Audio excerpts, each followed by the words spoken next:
Hello, hello, woman of influence. Dion Johnson here. Thank you so much for joining in this live broadcast. As you join, please just say hi to me in the chat. Let me know where you're watching from. I'm really excited to welcome you to this broadcast, the Opportunity Knock series that we've been running this week, where we're looking at the opportunities that present themselves to us. Hi, thanks for joining. The opportunity that presents itself to us at such a time as this. My name's Dion Johnson, the womanologist, called the womanologist because of my passion and my devotion to actually supporting the development of women in leadership, in senior leadership. So we've been going through this week 5 opportunities that I realized as I was thinking about how I want to address this season that we find ourselves in globally. Every one of us are in the same boat, that we're being affected by the same thing. And I've been asking myself, how do I want to respond? And whilst I'm well aware of all the crisis and the ambiguity and the volatile nature of this season that we're in, I have also been open to understanding that this is a moment in history of huge opportunity too. And so on day 1, we talked about the opportunity to really recommit and re-clarify who or what is sovereign in your life, where your ultimate authority, what has ultimate authority in your life, who wears the crown, we said on Monday. And on Tuesday we looked at, just going back to that, who wears the crown, it was really asking the question, who is your God, who is your Lord, who is your master, who are you prepared to plug into, and in this time of uncertainty, who's got the final say, whose word are you following, who is your God? So that was 1. In 2, we talked about rethinking connection. So this was really, we were being invited to seize the opportunity to recognize again just how connected we are. And we were talking about how this virus is affecting old and young, black and white, highly educated and illiterate, just across the gamut, men and women, young and old, just whoever. Like, this is not a discerner of persons. This is no respecter of person. This virus is affecting us all equally, and it's a really powerful opportunity for us to learn in this season again just how connected we are, just how joined up we are, that something's not happening over there and not happening to you too. Something's not happening to him and not happening to her, that it's happening, that we are connected. So we looked at that on day 2, how connected we are, and we talked about the opportunity to rethink just how connected we are. And then on day 3, we looked at finding your number, and this was really about evaluating where we were with owning our identity as influencers, owning that we are influencers, that we are women of influence. And just really, we talked a bit about the opportunity that we have right now as we're in lockdown and shutdown and lock-in, to really get owning that again, really finding out where we are with the belief and the certainty that you and I are actually the influencers that will lead this world in our respective places into this new season that we're heading into, that I am a woman of influence. And then in day 4, we talked about clarifying your divine vision. And I spoke a bit about how we do that by really tapping into the divine eyes, the eyes that see all. And this was really connected to deciding who wears the crown in your life, that we were talking about the importance of really vision for where we're going and what we're heading into, and how we want this new world that we're heading into to look, that it's really important to clarify the vision. The Bible says that without vision, people perish. So we talked a lot about that yesterday. So today, day 5, and the final part of this Opportunity Knock series, I'm really excited because this morning when I woke up, I wasn't sure what the opportunity was going to be.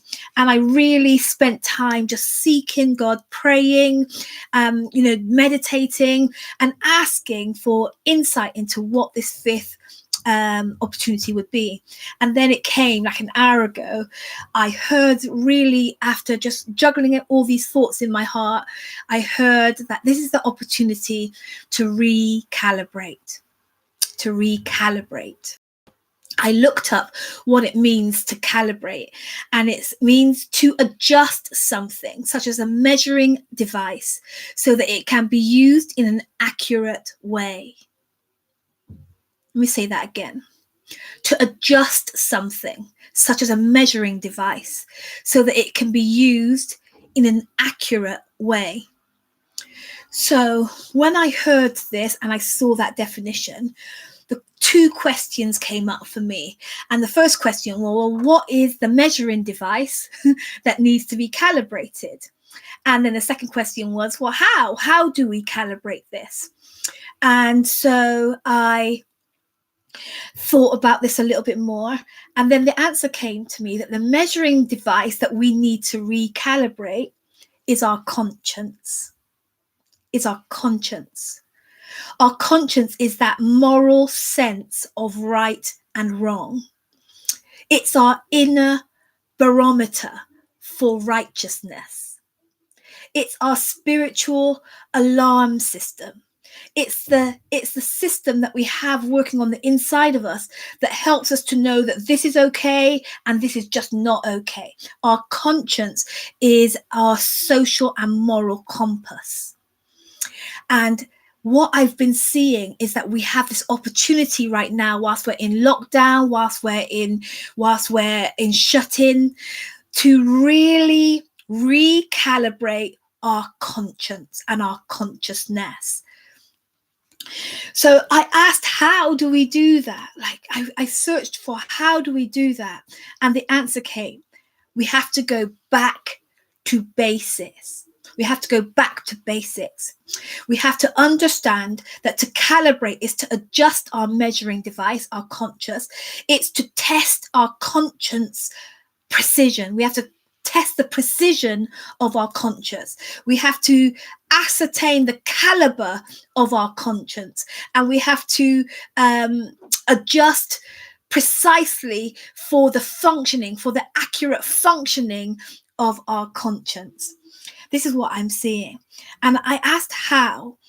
And before I asked how, this is what I was seeing. I was seeing that we have been caught up in the busyness.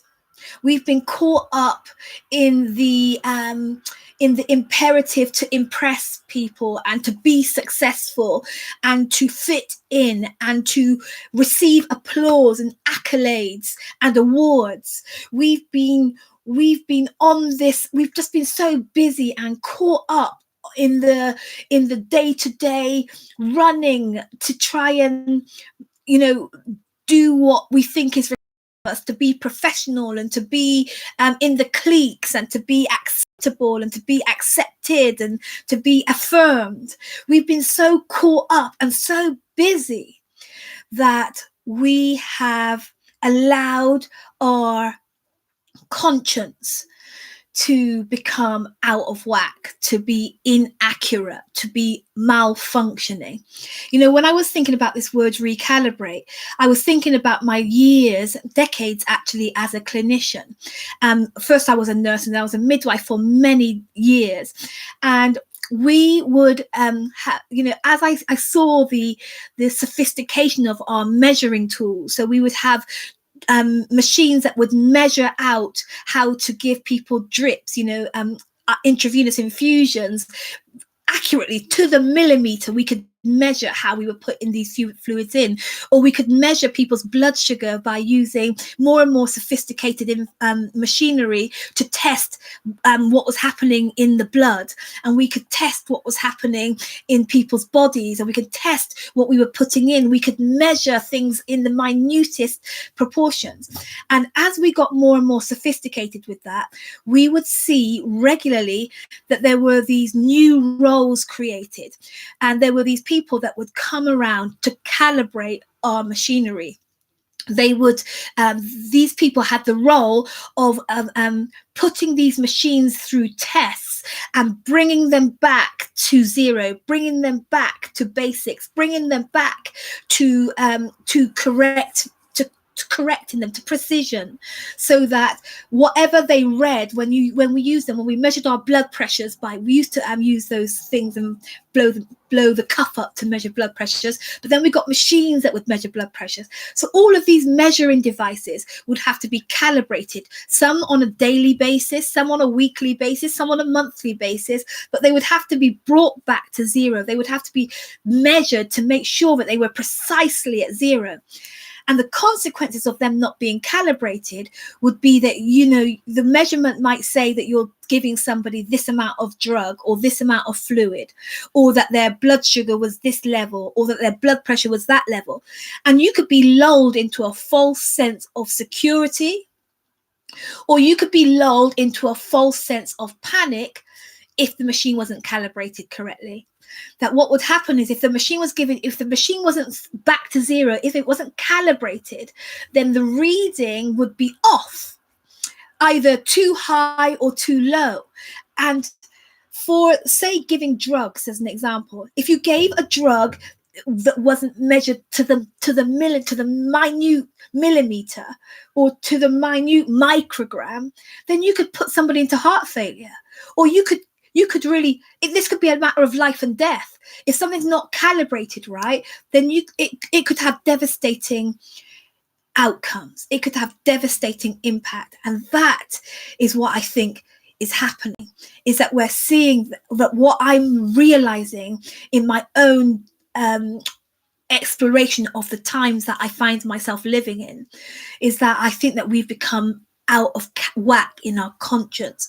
We have become more committed to profit than we have to people. We have been more self-interested than compassionate and empathetic, and we have become blinkered instead of wondering about our own good rather than the greater good. We've lost track. We've come out of calibration. We need to be recalibrated, and for that, God is saying to me that we need to come back to basics. And so I ask, how do we come back to basics? And he says, well, ask some basic questions. And this is what I want to leave you with. We have an opportunity to ask some basic questions. The first question, I've got 3 questions for you that you can start to use to recalibrate your conscience for business. And the first one is, what is the marketplace? We need to go back to basics with our understanding about what is the marketplace. And my definition of the marketplace is that it's a big shop where people get their needs met, where a meeting of needs is traded, where everything that you need to meet your needs is bought and sold, created and made available through the marketplace. So is, for you, what is your development? What is your definition of the marketplace? What is the marketplace? If you're going to recalibrate, this is a really great question just to bring you back to basics. And what is the marketplace?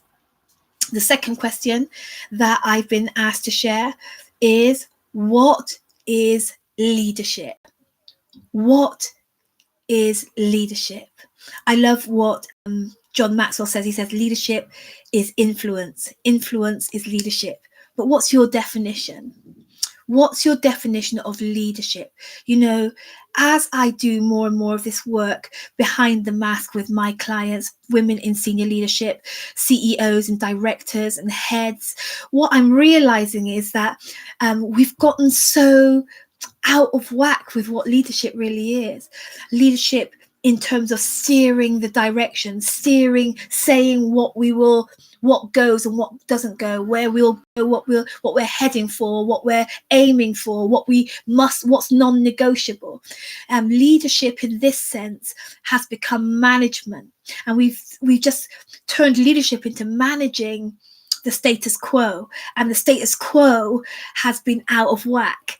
But what we really need right now are some leaders who are going to be charting the way for the world to be rebuilt in a way that's honoring, and the way that's good, and the way that satisfies the greater good. So what is leadership for you? We need to really recalibrate our answers to what is leadership.